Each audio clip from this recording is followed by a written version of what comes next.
Alors, comment on va configurer Zendesk? Donc là, je vous ai mis quelques grands points qu'on va dérouler pour, vous expliquer un petit peu ma conception du service client. À garder en tête, bien sûr, que, faut que ça puisse s'adapter, à votre type de clientèle, à vos âges et cetera.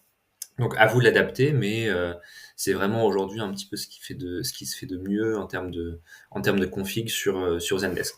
C'est, inspiré dans les grandes lignes, hein, mais du livre de Jonathan Lefebvre sur l'obsession du service client, qui est un livre que je vous conseille vivement.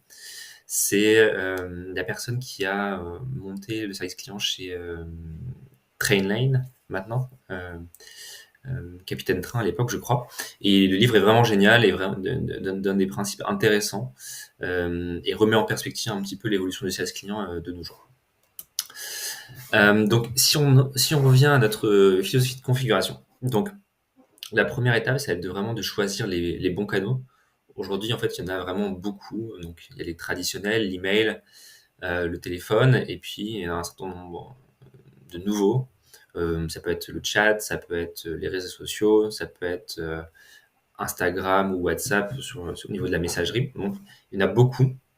Et l'idée, en fait, c'est vraiment de pas forcément tous les avoir, mais d'en sélectionner quelques-uns qui correspondent à vos objectifs et aussi à vos clients. Alors souvent, on y reviendra aussi, de canaux synchrones, asynchrones. Évidemment, c'est plus facile de gérer de l'asynchrone, donc des choses qui sont pas forcément en direct, en live, que de gérer du synchrone comme le chat ou le téléphone. Bref, c'est hyper important de bien choisir ses canaux de contact, donc on y reviendra. Et deuxième point, c'est hyper important de mettre en avant des canaux de contact qui permettent aussi en fait de faire du self-service. Donc l'idée, c'est pas d'ajouter un gros bouton sur le site et de dire OK, contactez-nous et directement ça envoie un email. Mais l'idée, c'est que avant qu'il envoie un email, avant qu'il remplisse un formulaire, avant qu'il ouvre un chat, de lui proposer des articles, du contenu qui puisse l'aider à résoudre sa problématique. Donc ça, c'est un point hyper important si vous voulez faire baisser votre taux de contact et avoir quelque chose de rentable dans le temps. Donc ça, c'est hyper important. Une fois qu'on lui a donné un peu accès à du self-service, également hyper important de qualifier la demande, donc de savoir pourquoi le client vous contacte, quel client vous contacte. Ça va vous permettre en fait de mieux organiser ensuite le traitement de tickets dans les espaces de travail.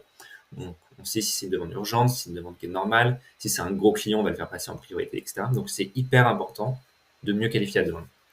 Donc, une fois qu'on a bien qualifié la demande, on va permettre en fait aux agents de la traiter efficacement via divers leviers. Donc, on a des templates de réponse, on a la connexion au back-office pour avoir une vision client 360 degrés, etc.